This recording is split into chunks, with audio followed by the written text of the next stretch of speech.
What's up, y'all? You're listening in to my podcast, In Need of a Little TLE, Talking Live with Indy. I am your host, Miss Get It Indy, and we are here today with the first official episode, Thin Line Between the Predator and the Artist. We're basically discussing about the Surviving R.Kelly and our opinions and views about different levels of it. I just want to thank everyone for listening into the first episode. I appreciate it. It's been a long journey, and I can't wait to see what we have in storage for you guys. But today, here with us, we have our first special guest, my lovely close friends and all. So happy that they came here. We have Just Unity Sistas. Yes. Hello, podcasters. Hello. So tell us a little about yourselves, a little about Just Unity Sistas and what you guys do and how you guys support the community. Well, my name is Markia or Kia. I'm the president of Just Unity Sistas. So basically what we are, about myself, I'm from LA. I'm a psychology major with a minor in entrepreneurship and diversity studies. This is my last year. Thank you, Jesus. Yes, I'm graduating in May. Congrats. Yes. Been here for too long. It's time to pursue my dancing career and everything else that God put in my y'all, she hands. really can dance. It's no joke at all. Y'all need to go ahead for it. Oh, what's the Instagram? Yes. Tell us the Instagram for it. Follow me on Instagram, Markia, MARQIA, last name Smith. Yes. Let them know, girl. Teach every Thursday at 6:30 in the rec. You guys can come. For those who are out here in Chico, that is where I'm coming from. You come to the rec 6:30 on Thursdays. She be pop locking and doing all that. Right. And it's not even just, your normal stuff. She be teaching some other little things. I don't need to come in. We're going to do a heels class, everything.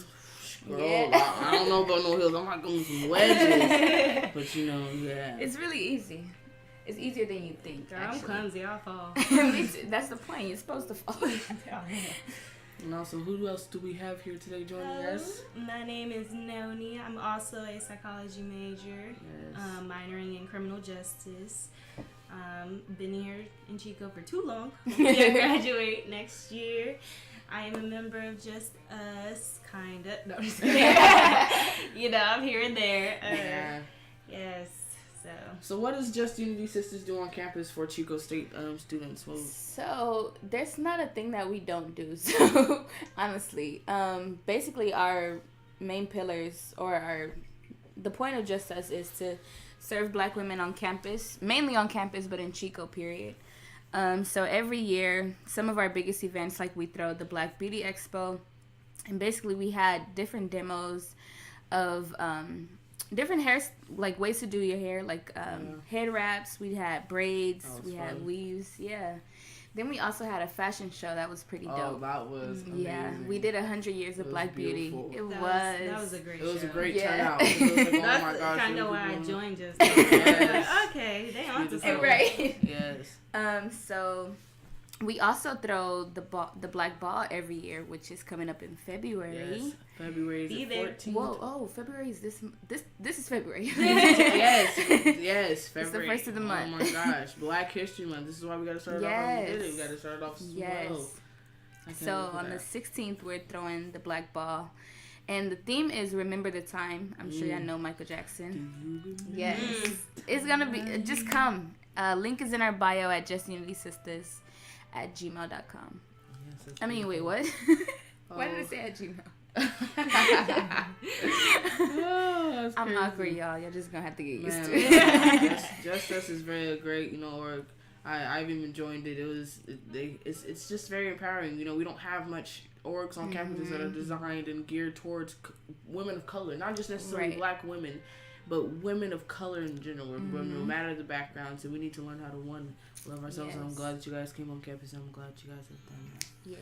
So, like I said, this is Black History Month, and to start off, we wanted to start off with a good controversial topic: the thin line between the predator and the artist. As we all know, recently there was a docu-series about R.Kelly and the women and the young girls that were traumatized and violated by this man, and there's just so many different things to talk about. Just like the whole issue with separating the artist from the artist from the person itself, from the parents, from him, from if we're taking this to a really deep level, the psychological point of view of it. And I just want you guys to know this is about to get hot. This is about to get serious, and we're just gonna dive right into it. So how do you just going around? How do we feel about the topic itself? I am honestly disgusted. I am hurt. I am angry.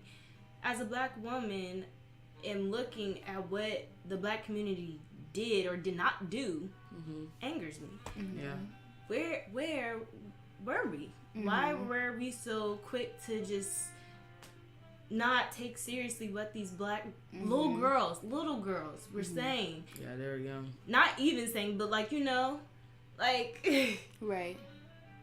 Come on now, like, this man had a video out of him pissing on a little girl and sexually engaging with her. She's 14, and we made a joke out of it. We thought it was funny at the time because we were just like, we don't. Yeah, You know how everybody is like, it's I think where the joke really came in, girl. I think was it Eddie Murphy? Somebody made was it Dave Chappelle? I'm gonna pee on you. He made a little song out of it, so it was kind of like, I guess people didn't take it seriously, but I didn't know. I heard about it a long time ago. I heard about it, but I didn't think of I feel like at the time, no one thought of the level. It's like, yeah, and I didn't think it was on a little girl either. People just having fun. Yeah, mind you, we were little kids. Me, right. That's I my was point. a little kid. I didn't know, but it's like our parents knew, our grandparents knew. And they're thinking it's funny, but not telling us, like, no, this kind of stuff right here is not okay. Don't let nobody do this to you. Don't let, this is not what no grown black man should be acting like on stage. Right. We're supposed to mama flirt. No. Right. We don't need to be discussing things I'm like that. I'm confused on why there's no action in the community. Right. Where's the black men protecting the black women? Where's the black women supporting each other? Honestly. Because it's like we really condone it. And it just, that's crazy. Because it goes to that question, is like, can you separate the artist from the person? It's just, and my thing is just like, for some people they can, but it's like, to me, you've been doing it all your life. Robert behind the doors, you never knew who Robert was. You knew who R.Kelly was. So you, in that moment, you automatically, between the fans, the audience, and the performer and the celebrity itself, we automatically have this universal realm of separating who they really are from who we see. Yeah. So like this question of can we do? I mean, like you have a choice, but at the same time, you've been always doing this since the beginning of time. Now let me say this: in his music, he literally kind of hints at his personal life and what he's been doing with these underage girls. Bro, I was. Now come on, now y'all can't deny this. He calls himself the Pied Piper. If y'all don't know what a Pied Piper is, it is a person who uses music to kind of seduce, persuade, hypnotize children to get out of their villages and never to be seen again. This man is literally calling himself the Pied Piper. It's literally like a fuck you. Right. I'm gonna do what I want to do, and y'all not gonna do nothing about it. And no one's even saying anything about it, and it's crazy. I was really sitting here the other day. I was like, I'm telling you, I'm sorry, y'all. I really love me some R. Kelly music. I can't even lie. I grew up on it. I grew up on it. Yes, I can't lie. That's Kelly why music. it's so hard to be like, okay, you can't separate the two, because we grow up on R. Kelly, like steps to the left or this bro, come on, and it's crazy because now it's like I'm sitting here listening to this and I'm sitting here looking at this and I'm just like, okay, I turned on Honey Love the other day. I'm just like, yo, wait, whoa, is this? Y'all blasting ain't nothing but a number, or I don't see nothing wrong with a little bump and grind. Right. Yeah, that's out. And then it's like, so I was like, I believe I can fly. You're just like, literally did a song with Kurt Franklin. He worked with Michael Jackson. He worked with the greatest of the greatest. Don't get me started on Michael Jackson. That's a whole nother topic. Oh God, yeah, that is. Please be on the lookout for a documentary. Okay. Because I just find it crazy. But my thing is, it's like I'm not saying that he shouldn't own up to his responsibilities. I'm not saying that he shouldn't take ownership in what he's done. But it's like, what about these other men that were doing things like this? Yeah, my thing is, it's like, you have to think about it. It's like, yeah, what he did was wrong, but think about who he was raised by. His father. Think about the time they were raised in. Their fathers. Right. And back then, this kind of thing was a norm. Color purple, boom, You're not right even there. lying, though. Fathers would sell their daughters. Mothers would sell their children just to get money to men.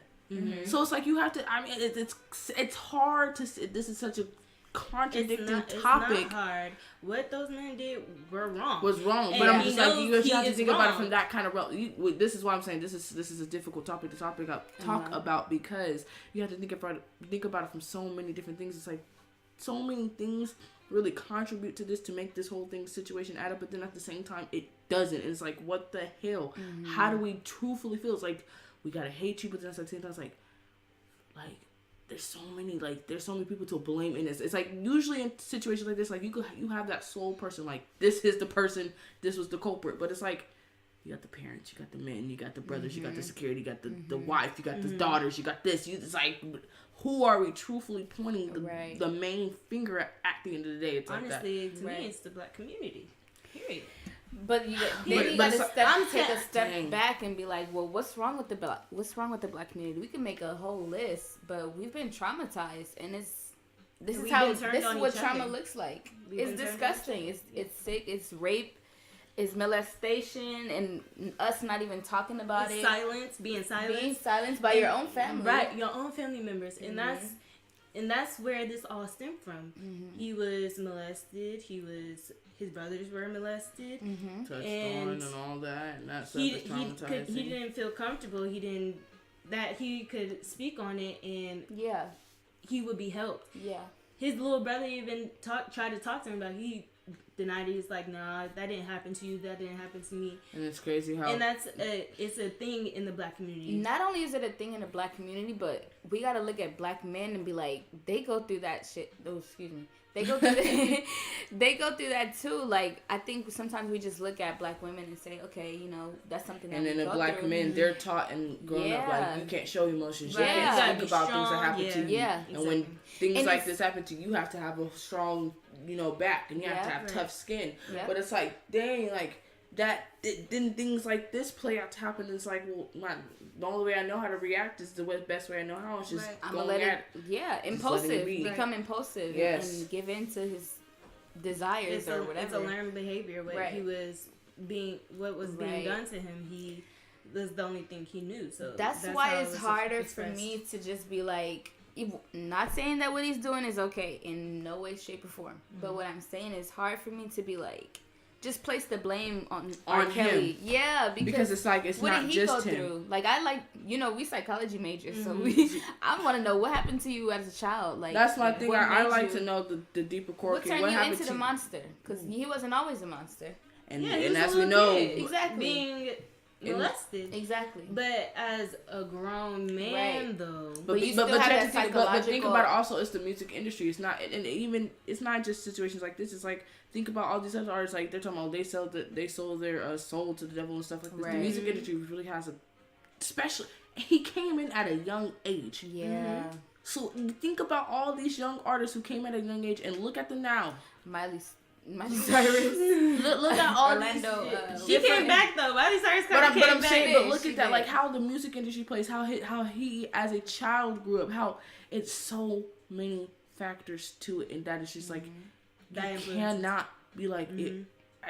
He needs to take a full majority of the responsibility, but it's like you can't point the blame solely at him. I feel like personally. I feel like watching the documentary, it's a lot to address and pinpoint. Yes, he is the main, but all those people that was around him covering it up, and and it's crazy how people will sit here and deliberately lie for a disgusting ass man like that. Right. It's your environment. Right. They're getting paid. What the heck? He's getting paid, and mind you, look at who he's targeting. He's targeting young black poor women, girls, little girls. I'm sorry, black poor girls. So he's tagging these little black girls, and don't try to play like the family didn't know. Right. Come on now. Yeah, because the brother, he was the one who was in jail in the docu-series.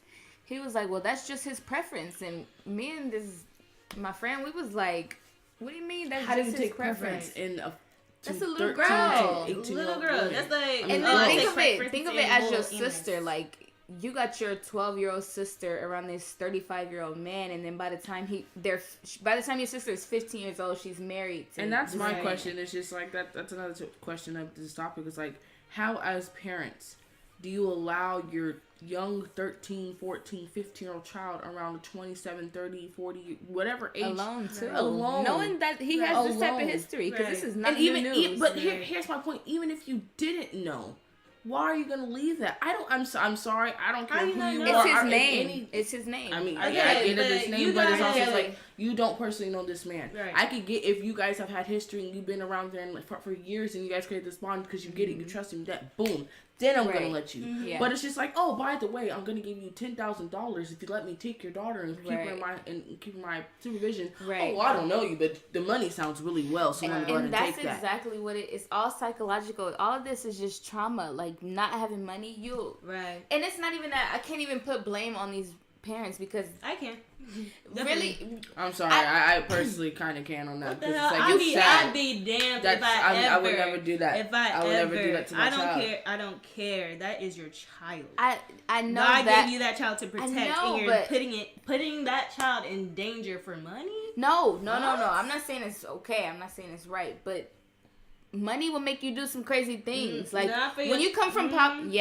When you come from poverty. I would agree with her on that because when you come from poverty, you have nothing, and your daughter is a singer. You know, she's trying to get discovered. That's the only way. That's your meal ticket, basically. Like your that's meal your ticket. goal. That's your goal. But poverty doesn't. You don't think. And I'm not saying that it's right with these parents. Obviously, you don't want to let your child around a 35-year-old molester, whatever we want to call him.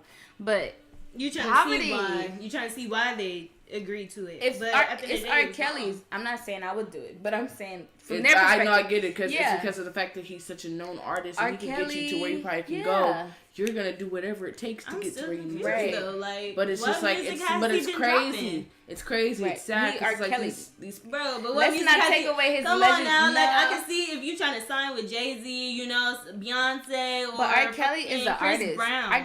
Kelly is very, very. Honestly, besides this, he is a very talented, well-connected man that could get you to where you probably couldn't. I can't lie. Step to the left. Like let's think about the hits he's really made that got him to where he's worked with the bro. I Believe I Can Fly was literally I know the one, literally the one that is still sung to this day. And that's crazy how we put the materialistic view above the most realistic part of it. It's like, bro, like, okay, fame, the money, hi, yeah, you're known, but it's like you're really out here messing with little kids. That's disgusting. And why is that an excuse? Yeah, because he made good music. Yeah, no, that's not. There's always gonna be somebody who can make good music. Right. I'm sorry. Right. Yes, he made some hits that I danced to growing up. Right. Yes, I sure did. Cha-cha. But guess what? There's gonna be more people I'm gonna dance to who's not fucking on little kids. And here's the crazy part about it is, it's like, okay, why? I'm sorry to ask this question, but it's like, why do we wait so long now to do this? What is it like he has admitted this stuff happened 30 years ago, bro. Like you're just now concerned. I heard he about made a song about it too. I heard that too. I'm just like, but it's crazy because it's like I kind of gotta believe, like, truthfully kind of like agree with you on that one. It's like, bro, you waited 30 years. I'm sorry, this is my kid trapped and I can't see them. What am I? I'm not gonna sit here and be like, can I talk to the manager? Can I talk to the manager to talk to my kid that came out of my body that I carried for 9 months and then I raised? You're about to tell me no. I'm sorry. I'm calling the cops. I'm trying to get a case. I'm trying to talk to Judge Mathis. I'm about to go ahead and get the FBI. I'm kicking down doors for my child, money or not. I do not care. I'm not gonna let that happen. Period. But you gotta realize though, he waits till they're of age, like an adult age, to start separating. But it's the thing. It's like you've seen these little clues and stuff beforehand. Before your daughter even turned of age, you have to all of a sudden call somebody, talk to your kid. What the hell? Why isn't my kid calling me? Why can't I just directly call my kid? Right. Why is it that I get the whole restrictions of I get as far as the guardian aspect of being someone's guardian. There's certain restrictions kids have, but as a grown man with his crew, like, there's these restrictions based upon a female child.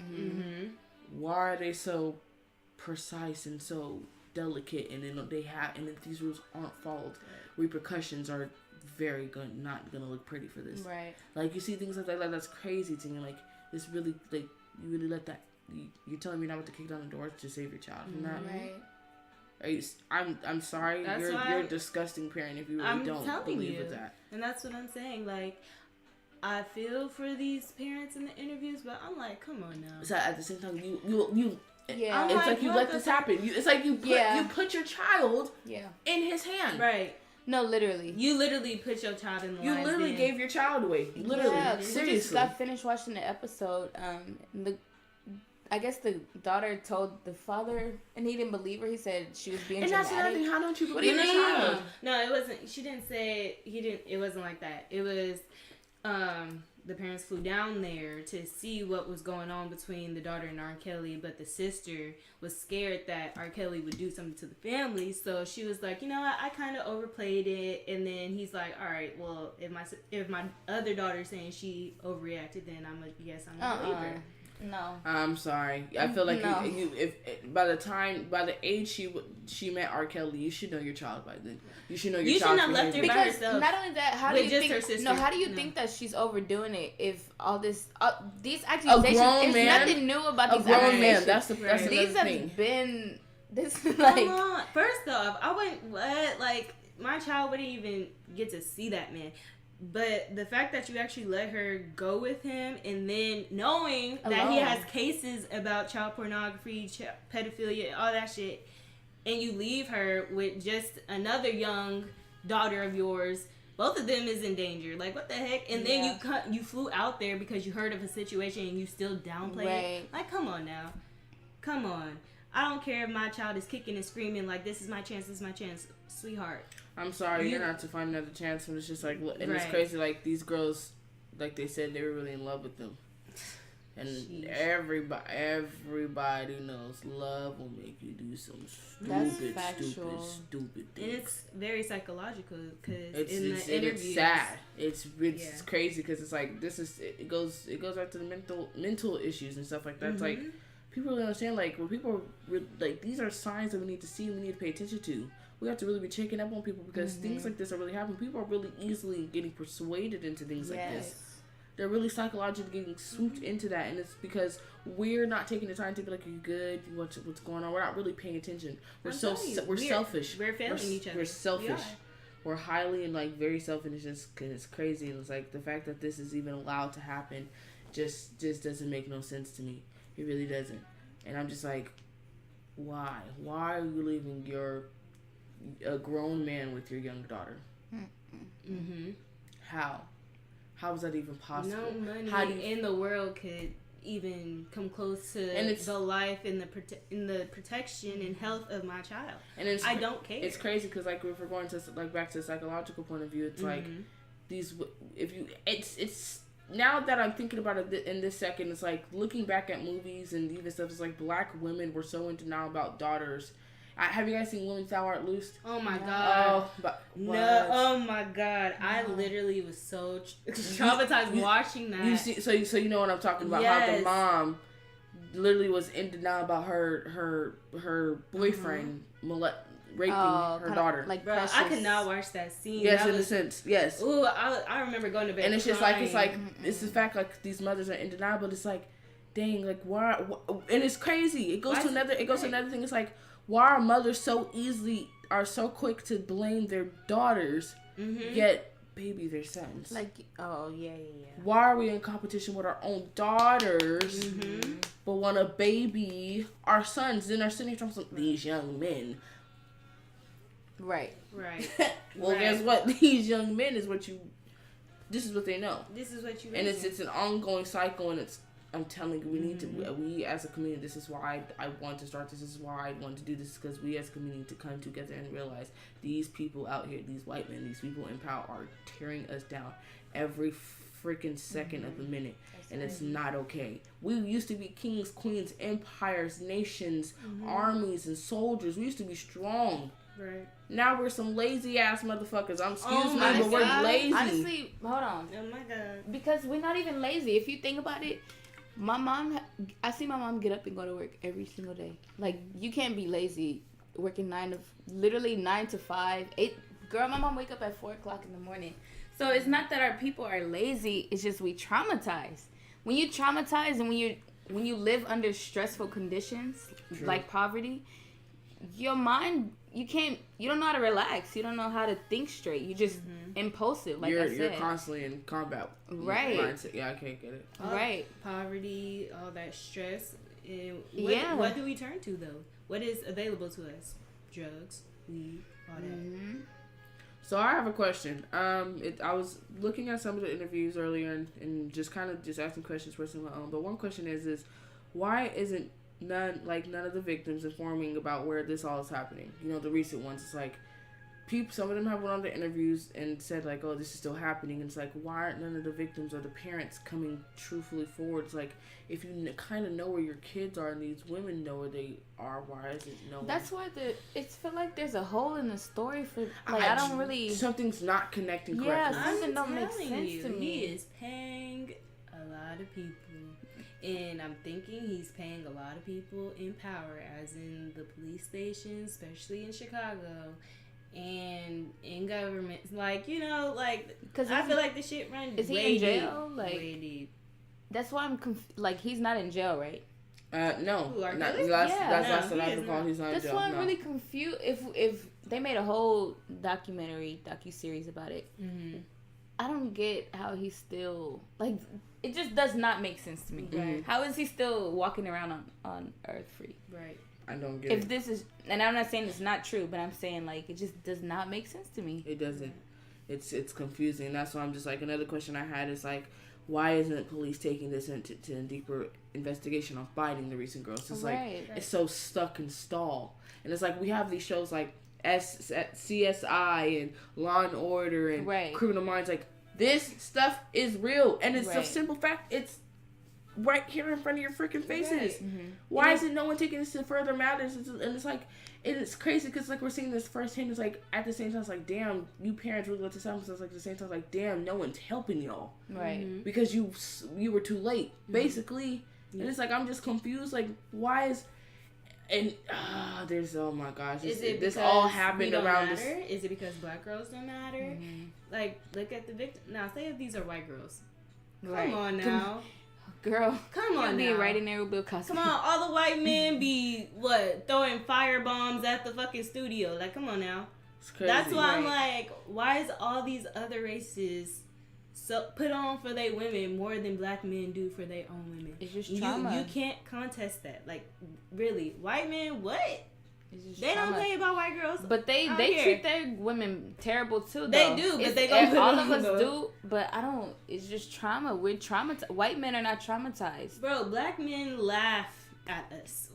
They what? Like, when we talk about stuff, what are they doing? Oh no, you alright. It's just you strong, broken. right? It's just broken, and nobody's taking and no one's taking seriously. And no one's not. And this is what they want.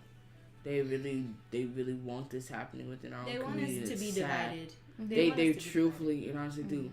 And there's another thing I realized was in one of the little interviews they were talking about that it was a Savage family in a sense. They were explaining how they were explaining a story about how one day she was in school, she was enrolled, and next thing you know, she just dropped out, and they not to their acknowledge. But then all of a sudden they found out where she was. Now my question there is like, okay, how did you said she dropped out with none of your knowledge, but then boom, you haven't spoken to her like that. All of a sudden, boom, you find out where she is.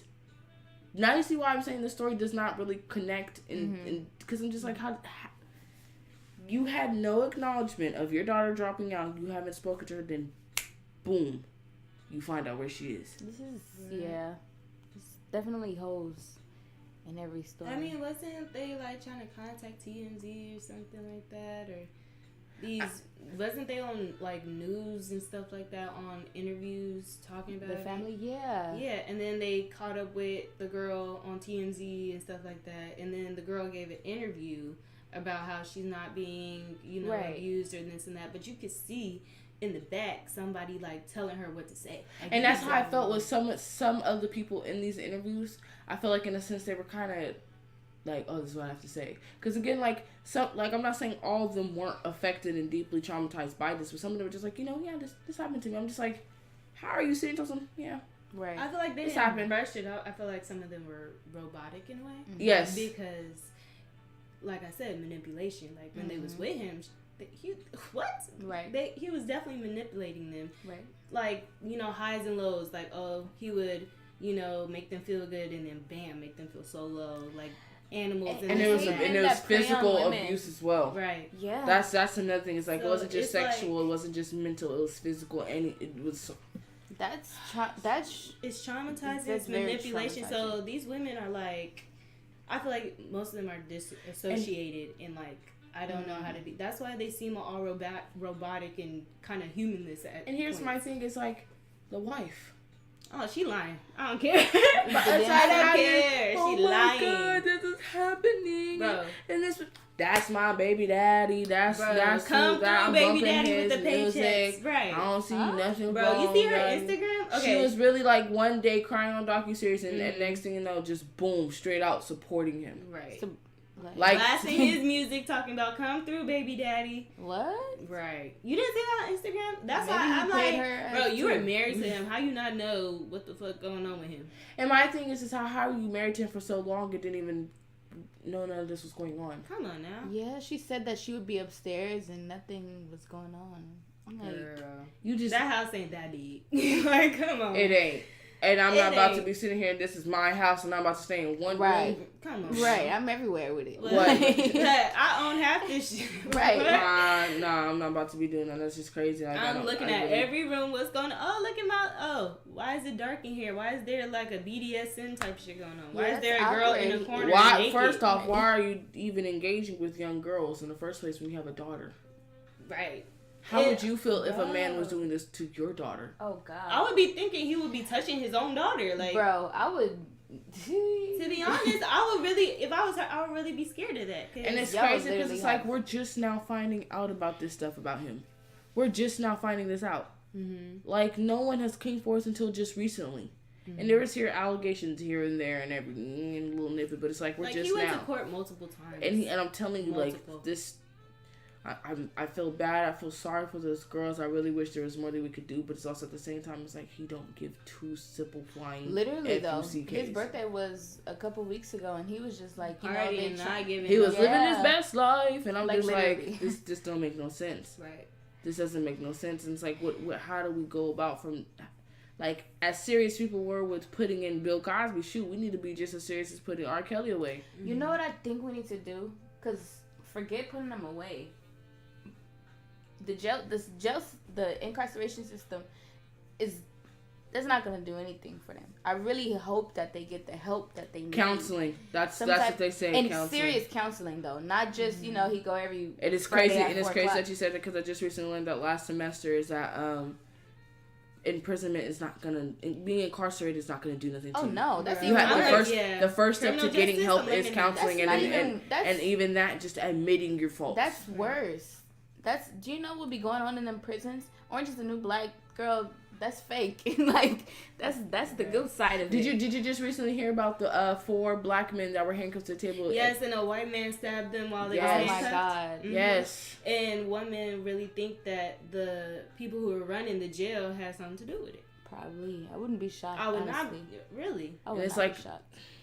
It's like, and you can see on the video, like they're walking up hella slow. They're not running to get to them. They see blood. There's blood on the walls. Like you can literally see him like splurting out blood, and they're just walking up like hella slow.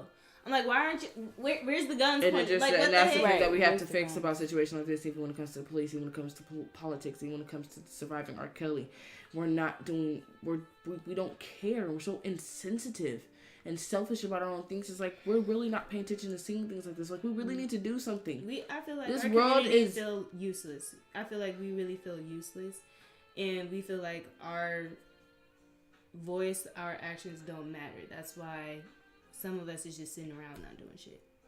And it don't make no sense. And I'm just like, we really They're gonna kill us off one by one. Period. This was my goal. I really wanted to sit here and bring awareness to the Black community on campus, locally.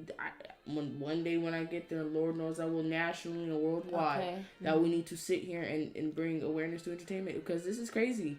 The Black, I'm telling you, our Black, we want the other people to get on our board, but it's like we're not even on our own damn boat. Right. We're not even here with each other. It's like some of us are over here, some of us are just, and I get it, the whole traumatized thing, some of us are just done. It's just like, we're not getting nowhere, but it's like, I'm telling you, we have to keep fighting.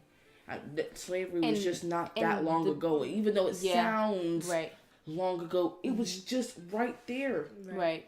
And if we think about it, we're still in this form of slavery, whether we want to believe it or not. We're trapped. We're working. Mental slavery is the worst. Right. I'm telling you.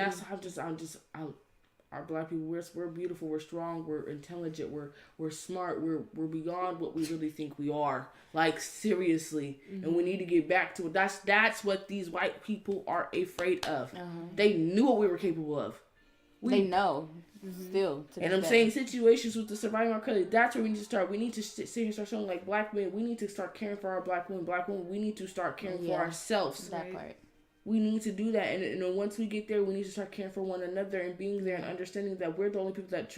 Don't get me wrong, everyone, Black, white, purple, green, orange, we all go through the same struggles, but it's different when it comes to your own personal demographic and your race. Yes. You guys have different struggles that aren't the same as the whites, that aren't the same as the Mexicans, that aren't the same as the Pacific Islanders. Exactly. We have different things, and we need to stand together. And if we want other people, those who don't dislike us, or not even just that, who are ignorant to learning our ways. We need to stand together first, so that they get to know. Oh, they standing with each other. Shoot, either I'm gonna hop on board, or I'm gonna just do this fight alone. Right, that part. And it's crazy. I really want to say this. Like, last Sunday we went to church, and what did we learn? We learned about us getting on the same page. Yep. And getting focusing and being part on the same accord and the same body. Right. Yes. Okay. Right. Yes. We all was there. Man, we was all there. It was. I'm telling you, it was crazy. Well, I just got chills because look, we all came, and it was so crazy because that Sunday it was something in the air. I'm telling you, I woke up at 8 o'clock that morning. I was feeling let me good. Get up. Let me get up. Right. Start messing with some things. I was even planning on going to church, that. but somebody knocked on my door. Next, we all in the church is bright. It was bright. I've never seen it so bright and so beautiful and so glow. Like the energy in there, y'all. I'm telling you, we all need to hop on one accord. Yes. We all need to come together as one and really fight these issues because they're real. We can't keep just shrugging them under the counter and pushing them to the side and putting them later to this. No, this is explode. Today. They're now. Suppress it is gonna explode. I'm telling you, we don't have much time. We don't. I'm telling you, slaves. All this was just here, just around the damn corner. It's not like it just recently. Oh my gosh, and people are just not understanding. Like, we need to go ahead and hurry up and do this. And this is crazy. But I thank you guys. This was wonderful. Definitely. It was beautiful. As for the women out there that were going through this and who are impacted by this, you guys are really seeking help. Honestly, go to people, help find out. What was do you guys remember the hashtag for the it's Me Too? Mute R.Kelly. Yeah. Me too. Mute R.Kelly. Yes. I mean, me too. But if you guys are wanting to get on board and helping with this situation, go ahead and follow the hashtag Mute R.Kelly. If you guys are knowing any women that are going through situations just like this, make sure you guys are helping them. Make sure they're getting the help that they need and the counseling that they're supposed to have. If you needed to talk to anyone, men or women. Yeah, men or women. Yes. Men or women. And if you're at Chico State, come on, holla at me. Right. It's not gonna hurt. I'm telling you, I've been told it's best to talk to a stranger about your problems rather than a personal friend. I don't need to know no names. I don't need no details. Let's just if you want to grab a drink or a little something else, we go ahead and relax. We could do that, but we really want to. As an individual on Chico State campus and just within my own Black community, I just really want to help people. I really want to get them the attention that they need because I know what it feels like to be having a rainy day. Yeah. Sometimes the light in your tunnel is a little dim that day, and sometimes you need a little holdy hand to pick me up. Yeah. It's not that hard, y'all. I'm telling y'all, as Black people, we've been raised and taught to believe like we have to have this tough skin, but sometimes it is okay to loosen up and to be there for one another and to listen and to really do all that. Yeah. It's crazy. Anytime you need to release that, please do, because it causes just so much things psychologically, physiologically, oh Lord, emotionally. I'm learning. I'm telling you, get that stuff out, because all it is weighing on you and your mental. Even if you don't think so. Like, right. That's right. And it just comes up months later and you just still mad. It's gonna still be there until you get it out, until you talk about it. I'm still learning that myself. Crazy. Okay. That's super crazy. Well, guys, I want to thank you guys for listening in to the first podcast. It was wonderful. The thin line between the predator and the artist, with our first official guest, Just Unity Sisters. Yay. I want to thank you ladies again for helping me and doing this, supporting me. This was really something I really want to talk about and start off the Black History Month with. This is going to be great. Yes. We have a lot of interesting topics looking forward to for the semester, for the year, for everything. If you guys are wanting more things to talk about, just comment anything below. Anything you guys were intrigued by, just let us know. I'm on YouTube and SoundCloud in need of a little TLE. I'm also on Snapchat and Instagram with the same title name. It's alright, follow me. Just Unity Sisters, is that the Instagram name? Go ahead and follow them. They have their Black Ball coming up on the 16th. Remember the time, get your tickets or be square. Yes. I want to thank you guys all for tuning into In Need of a Little TLE, Talking Life with Indie podcast. I am your host, Miss Get It Indie, and we will see you soon. Ciao.